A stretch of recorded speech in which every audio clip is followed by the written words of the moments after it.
Day students, welcome to voice of history education channel. ఈరోజు మనము జలియన్ వాలాబాగ్ సంఘటన గురించి తెలుసుకుందాము. డే స్టూడెంట్స్, 1919 ఏప్రిల్ 13 నాడు పంజాబ్లోని అమృత్సర్ పట్టణంలో జలియన్ వాలాబాగ్ అనే ప్రాంతంలో బ్రిటిషు జనరల్ డయ్యర్ అనే వ్యక్తి జరిపిన కాల్పుల్లో సుమారు 379 మంది ప్రజలు చనిపోతారు. అదేవిధంగా 1200 మంది ప్రజలు గాయపడతారని చెప్పేసి జలియన్ వాలాబాగ్ హత్యాకాండపై వేసిన హంటర్ కమిటీ నివేదిక తెలిపింది. డియర్ స్టూడెంట్స్, అసలు ఈ జలియన్ వాలాబాగ్ హత్యాకాండ గల కారణం ఏమిటి? అదేవిధంగా ఇందులో చనిపోయిన ప్రజలెందరూ? అదేవిధంగా దీనిపై వేసిన కమిటీ ఏమి? అదేవిధంగా కాంగ్రెస్ వాళ్ళు కూడా ఒక కమిటీ వేశారు. ఆ కమిటీలోని ముఖ్యమైన నివేదించిన అంశాలు ఏమనే విషయాన్ని ఈరోజు మనం తెలుసుకుందాం. డియర్ స్టూడెంట్స్, అసలు జలియన్ వాలాబాగ్ హత్యాకాండ జరగడానికి ప్రధాన కారణం ఏమిటనే విషయాన్ని ఈరోజు మీకు తెలియజేస్తాను. డియర్ స్టూడెంట్స్, లెసన్ స్టార్ట్ చేద్దాం.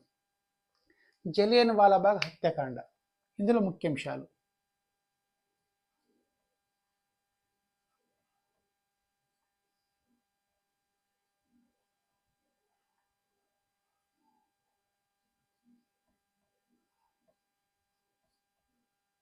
జలియన్ వాలాబాగ్ హత్యాకాండ ఇది 1919 ఏప్రిల్ 13 నాడు జరిగింది. చూడండి డియర్ స్టూడెంట్స్, మరి ఈ జలియన్ వాలాబాగ్ హత్యాకాండకు గల కారణం ఏమిటి? ఫస్ట్ రీజన్ రౌలత్ చట్టం.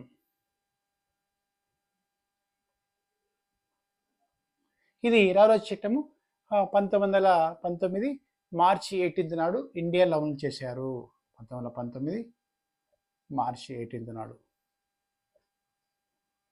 ముఖ్యాంశాలు ఇవి. అదేవిధంగా మహాత్మా గాంధీ ఈ రౌలత్ చట్టానికి వ్యతిరేకంగా దేశవ్యాప్తంగా హర్తాల్ చేయాలని ఒక డేట్ను డిసైడ్ చేశాడు. ఆ డేటే ఏప్రిల్ 6. ఓకేనా? రౌలత్ చట్టానికి వ్యతిరేకంగా దేశవ్యాప్తంగా ఉద్యమం చేయాలని మహాత్మా గాంధీ ఏప్రిల్ 6 డేట్ను డిసైడ్ చేశాడు. కానీ అనివార్య కారణాల ఈ రౌలత్ చట్టానికి వ్యతిరేక ఉద్యమం మార్చి 30 నాడే స్టార్ట్ అయింది.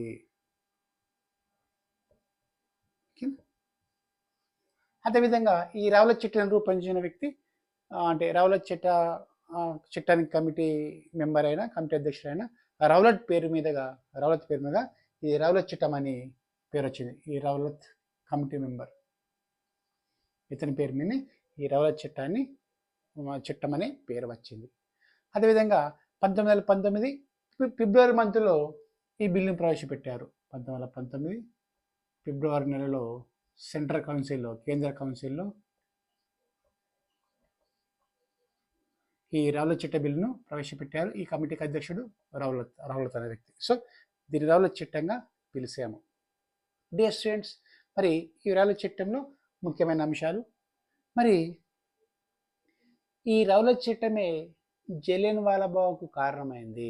డియర్ స్టూడెంట్స్, మొదటి ప్రపంచ యుద్ధం ముగిసిన తర్వాత మొదటి ప్రపంచ యుద్ధంలో భారతీయుల సైనికుల సామర్థ్యాన్ని చూసిన బ్రిటిష్ వారు అంటే భారతీయులను అణగదొక్కాలని ప్రయత్నించారు. డియర్ స్టూడెంట్స్, చూడండి ఎంత విచిత్రం అంటే మొదటి ప్రపంచ యుద్ధంలో బ్రిటిష్ వారి పక్షాన భారతదేశం నుంచి లక్షలాది సైన్యం ఇంగ్లాండ్కు వెళ్ళి అక్కడ బ్రిటిష్ వారి పక్షాన వాళ్ళ శత్రు దేశాలతో యుద్ధాలు చేయడం జరిగింది. బ్రిటిష్ సైనికులు జర్మనీ, ఇటలీ, అదేవిధంగా అనేకమైన శత్రు దేశాలపై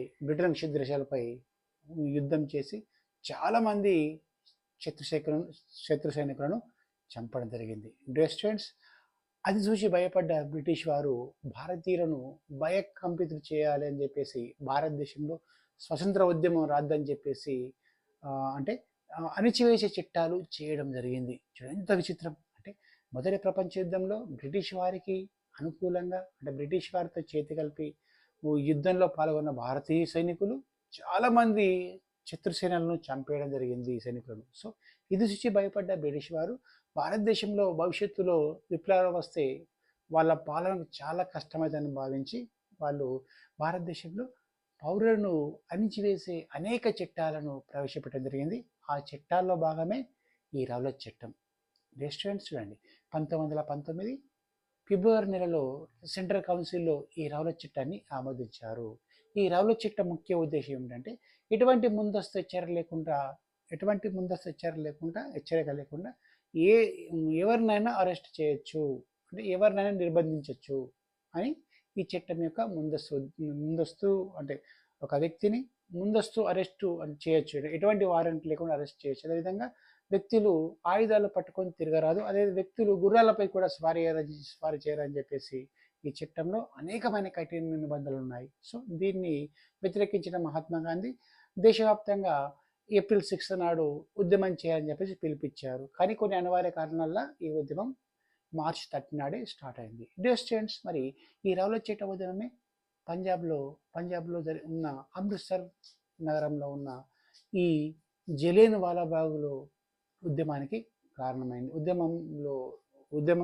ఉద్యమానికి కారణం, అదేవిధంగా ఉద్యమంలో వాళ్ళు సభ నిర్వహిస్తున్న సందర్భంలోనే ఈ సైఫుద్దీన్ కిచ్చు అండ్ సత్యపాల్ అనే వ్యక్తుల్ని, ఉద్యమకారుల్ని దేశద్రోహం నేరం కింద అరెస్ట్ చేస్తారు. సో ఇలా అరెస్ట్ చేసిన పక్షంలోనే పంజాబీల పవిత్ర పండుగ అయిన ఉగాది అంటారు, బైశాఖి పండుగ రోజు 20,000 మంది అంటే ఉద్యమకారులు లేదా సాధారణ ప్రజలు కూడా, ఉద్యమకారులు లేదా సాధారణ ప్రజలు 20,000 మంది కలిసి ఈ జలియన్ వాలాబాగ్ అనే ప్రాంతంలో సమావేశమయ్యారు. ఇది ప్రైవేట్ ఎస్టేట్. ఈ జలియన్ వాలాబాగ్ ఎస్టేట్ను 1812లో కట్టారని చెప్పడం జరుగుతుంది. జలియన్ వాలాబాగ్ ఎస్టేట్ను 1812 సంవత్సరంలో అమృత్సర్లో కట్టారని చెప్పడం జరుగుతుంది. ఈ ఎస్టేట్స్లో సుమారు 20 నుంచి 20,000 మంది సాధారణ ప్రజలు ఈ సైఫుద్దీన్ కిచ్లు అదే డాక్టర్ సత్యపాల్ను అరెస్టు నిరసనగా శాంతియుత సమావేశం నిర్వహిస్తారు. సో ఈ శాంతియుత సమావేశం నిర్వహణ సమయంలో అంతకుముందు కూడా ఒక రోజు ముందు కూడా పంజాబ్లో పెద్ద మొత్తంలో అలరి జరుగుతాయి. ప్రభుత్వం యొక్క కార్యాలయాల ధ్వంసం కానీ, చాలామంది బ్యాంకులలో విధ్వంసం కానీ, యూరోపియన్ నాయకులు చాలామంది చనిపోతారు. సో ఇది చూసి భయపడ్డ అప్పటి పంజాబ్ లెఫ్టినెంట్ గవర్నర్ జనరల్ ఓ డయ్యర్, ఇందులో ఇద్దరు డయ్యర్స్ ఉంటారు, మనం మర్చిపోద్దు, జనరల్ ఓ డయ్యర్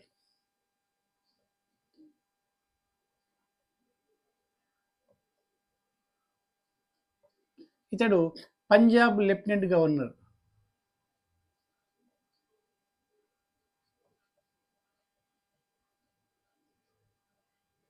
ఇంకో డయ్యర్, జనరల్ డయ్యర్.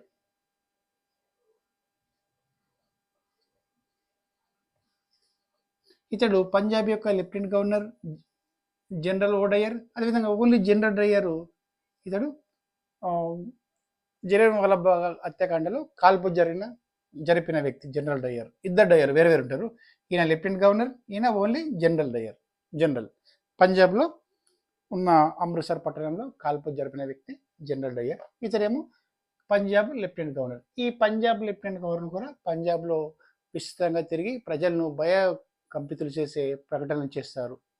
సో ఇటువంటి సందర్భంలోనే doctor Saifuddin Kichu, doctor సత్యపాల్ను arrest చేసిన నిరసనగా చాలామంది నిరసనకారులు ఈ జలియన్ వాలాబాగ్ అనే ప్రాంతంలో, అది ప్రైవేట్ ఎస్టేట్, ఆ ఎస్టేట్లో సమావేశమవుతారు. ఈ సమావేశంలో అంటే ఎటువంటి ముందస్తు హెచ్చరిక లేకుండా జనరల్ డయ్యర్ అనే వ్యక్తి అంటే తుపాకీ తూటాలు అయిపోయే వరకు సుమారు 10 నిమిషాల పాటు విచక్షణరహితంగా కాల్పు జరపడం జరుగుతుంది. ఈ కాల్పుల్లో 379 మంది సాధారణ ప్రజలు చనిపోయారని, 1200 మంది పౌరులు గాయపడ్డారని చెప్పేసి ఈ హత్యాకాండకు వేసిన హంటర్ కమిటీ, జలియన్ వాలాబాగ్ హత్యాకాండకు హంటర్ కమిటీ వేస్తారు. ఈ హంటర్ కమిటీ రిపోర్ట్ ప్రకారము 379 మంది పోయారని, అదేవిధంగా 1200 మంది గాయపడ్డారని గవర్నమెంట్కు రిపోర్ట్ ఇచ్చింది. ఓకేనా? జలియన్ వాలాబాగ్ హత్యాకాండపై వేసిన కమిటీ హంటర్ కమిటీ. ఈ హంటర్ కమిటీ ఏం చెప్పిందంటే 379 మంది చనిపోయారని చెప్పేసి, 1200 మంది గాయపడ్డారని చెప్పేసి గవర్నమెంట్కి రిపోర్ట్ ఇచ్చి, అదేవిధంగా జనరల్ ఓ డయ్యర్ది ఎటువంటి తప్పు లేదని చెప్పేసి వాళ్ళు గవర్నమెంట్ రిపోర్ట్ ఇచ్చేస్తుంది. అంటే జనరల్ ఓ డయ్యర్ స్టేట్మెంట్ ఏమి ఇస్తారంటే పంజాబ్లో అమృత్సర్ పట్టణంలో ఈ జలియన్ వాలాబాగ్ ప్రాంతంలో కాల్పులు జరగకపోతే ఈ ప్రభుత్వం యొక్క ఆస్తులు, బ్యాంకులు ప్లస్ సైనికులపై వీళ్ళు దాడి చేస్తారని భావించి హత్యాకాండ చేశామని చెప్పేసి జనరల్ డయ్యర్ ఈ కమిటీ ముందు వాళ్ళకు తన యొక్క విశ్లేషణను వివరిస్తాడు. అంటే ఈ ప్రజలను అదుపు 25,000 మంది ప్రజలను అదుపు చేయడం చాలా కష్టమని భావించిన వ్యక్తులు ప్రజలను భయభద్రులు చేయని ఉద్దేశంతో కాల్పులు జరిపేమే తప్ప వేరే ఉద్దేశం లేదని చెప్పేసి ఈ జనరల్ డయ్యర్ చెప్పడం జరుగుతుంది. సో ఈ నివేదికను గవర్నమెంట్కు వీళ్ళు సమర్పిస్తారు. ఆ సమర్పణలో జనరల్ డయ్యర్ది ఎటువంటి తప్పులేని చెప్పేసి ఆత్మరక్షణ కోసమే వాళ్ళు తూటాల వర్షం కురిపించారని చెప్పడం జరుగుతుంది. ఇది చాలా విడ్డూరమైన విషయం. డియర్ స్టూడెంట్స్, అదేవిధంగా మనకు ఈ జలియన్వాలా బాగ్ సంఘటనపై కాంగ్రెస్ కూడా ఒక కమిటీ వేసింది. ఆ కాంగ్రెస్ కమిటీలో సభ్యులు ఈ జలియన్వాలా బాగ్ హత్యాకాండపై కాంగ్రెస్ కమిటీ,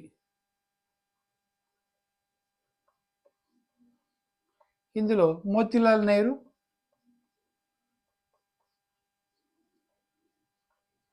మహాత్మా గాంధీ,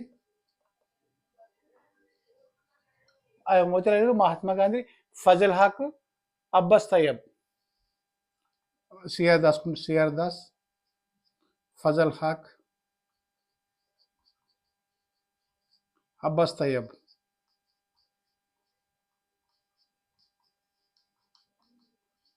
సభ్యులు. చూడండి, జలియన్వాలా బాగ్ హత్యాకాండపై జాతీయ కాంగ్రెస్ వేసిన కమిటీ మోతీలాల్ నెహ్రూ, మహాత్మా గాంధీ, చిత్తరంజన్ దాస్, అది ఫజల్ హక్, అదేవిధంగా అబ్బాస్ తయ్యబ్ అనే వ్యక్తులు సభ్యులుగా ఉంటారు. వీళ్ళు ఏం చేసిందంటే జనరల్ డయ్యర్ను శిక్షించాలని, అదేవిధంగా బాధితులకు నష్టపరిహారం ఇవ్వాలని చెప్పేసి సిఫార్సు చేశారు. కానీ గవర్నమెంట్ ఈ విషయాన్ని పట్టించుకోక ఆ డయ్యర్ను నిర్దోషిగా ప్రకటించారు. చూడండి డియర్ స్టూడెంట్స్, మరి ఈ జలియన్వాలా బాగ్ గురించి మీకు బ్రీఫ్గా చెప్తా. చూడండి, ఇవైతే పాయింట్స్ మనకు ఎగ్జామ్స్లో వచ్చే పాయింట్స్ ఉంటాయి. ఆ పాయింట్స్ చెప్పిన తర్వాత నేను బ్రీఫ్గా చెప్తా. చూడండి, ఈ జలియన్వాలా బాగ్ అనే ప్రాంతము పంజాబ్లోని అమృత్సర్ పట్టణంలో ఉంటుంది. 1919 ఏప్రిల్ 13 నాడు సిక్కుల పవిత్ర పండుగ అయిన బైశాఖి రోజు, అంటే ఉగాది పర్వదినం, సిక్కుల నూతన సంవత్సరం ఉగాది పర్వదినం, బైశాఖి పండుగ రోజు 25,000 మంది నిరసనకారులు ఈ జలియన్వాలా బాగ్ అనే ప్రాంతంలో, ఇది జలియన్ కాదు జలియావాలా బాగ్ అంటారు, జలియావాలా బాగ్ అంటారు. దీన్ని జలియన్గా పిలుస్తున్నారు అందరిగా, ఈ జలియన్ అని పిలుస్తున్నారు, కానీ జలియావాలా బాగ్ అంటారు దాన్ని. ఈ జలియావాలా బాగ్ అనే ప్రైవేట్ ఎస్టేట్ను 1812 సంవత్సరంలో కట్టారని చెప్తారు. అదేవిధంగా ఈ 1919 ఏప్రిల్ 13 నాడు సైఫుద్దీన్ కిచ్లు, అదేవిధంగా సత్యపాల్ అనే వ్యక్తి అరెస్ట్ నిరసనగా ఈ నిరసనకారులు శాంతియుతంగానే 25,000 మంది ఈ ప్రాంతంలో వాళ్ళు సభ ఏర్పాటు చేసుకుంటారు. కానీ అప్పటికే పంజాబ్లో మార్షల్ లా ఉంటుంది కాబట్టి జనరల్ డయ్యర్ వీళ్ళపై విచక్షణరహితంగా కాల్పులు జరుపుతారు. వాళ్ళకేమంటే ఈ జలియన్వాలా బాగ్ ఎస్టేట్కు ఒకటే మార్గం ఉంటుంది, ఈ మార్గం. సో ఈ 3 వైపులా పెద్ద గోడలు ఉంటాయి, వాటిని పైకి ఎక్కరాదు, ఎక్కి కూడా దూకరాదు. సో మధ్యలో ఒక బావి ఉంటుంది. ఈ జనరల్ డయ్యర్ మరియు ఇతని సైనికులు జరిపిన, అంటే ఈ 4 వైపులా వాళ్ళు సైనికులు ఉంటారు, ఈ సైనికులు జరిపిన తూటాల వర్షాన్ని తట్టుకోలేక చాలా మంది ప్రజలు ఈ బావిలో దూకి చనిపోయారని చెప్పేస్తారు. అదేవిధంగా ఈ బావిలో 120 శవాలు బయటకు తీశారని చెప్పడం జరుగుతుంది. ఎంత దారుణం చూడండి. అంటే భారతదేశ స్వతంత్ర ఉద్యమానికి, అంటే విప్లవాత్మక ఉద్యమానికి నాంది పలికిన సంఘటనే ఈ జలియన్వాలా బాగ్ సంఘటన చెత్తగాలు చెప్తారు. చూడండి, అంటే ఈ రౌండప్ చేసిన సైనికుల తూటాల నుంచి తప్పించుకోవడానికి చాలామంది ప్రజలు, చిన్నపిల్లవాళ్ళు, ఆడవాళ్ళు అందరూ ప్లస్ వృద్ధులు కూడా ఈ బావిలో దూకి చనిపోవడం జరిగింది. సుమారు 120 శవాలను ఆ బావిల నుంచి బయటకు తీశారంట. రెస్టారెంట్స్ ఎంతటి ఘోరమైన విపత్తు ఆ రోజు.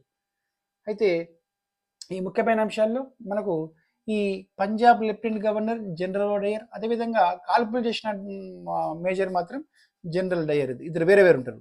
అదేవిధంగా ఈ ఈ జలియన్వాలా బాగ్ అనే హత్యాకాండ ప్రాంతంలో ఈ రౌలత్ చట్టం వ్యతిరేకంగా ఉద్యమకారులు అక్కడ సభ ఏర్పాటు చేసుకుంటారు.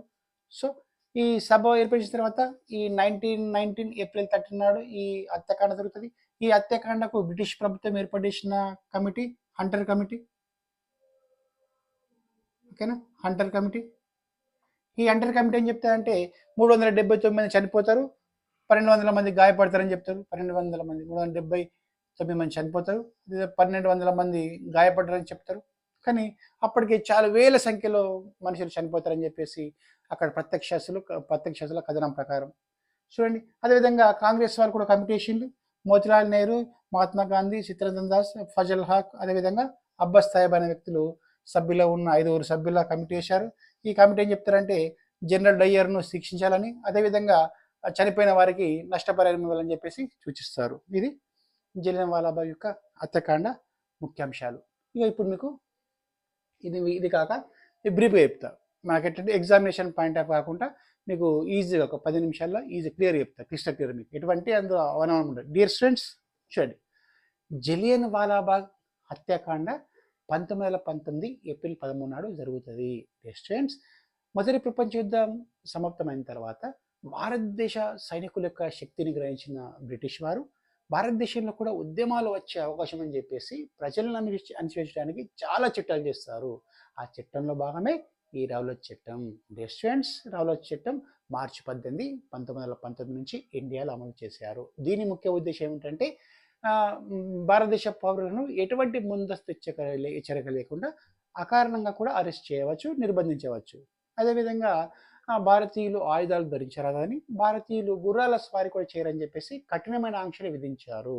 ఇటువంటి ఆంక్షల నేపథ్యంలో మహాత్మా గాంధీ 1919 ఏప్రిల్ 6 నాడు దేశవ్యాప్తంగా స్ట్రైక్ చేయాలని చెప్పేసి ఒక డేట్ను డిసైడ్ చేస్తాడు. కానీ అనివార్య కారణాల వల్ల మార్చి 30 నాడే దేశవ్యాప్తంగా హర్తాళ్ళు స్టార్ట్ అవుతుంది.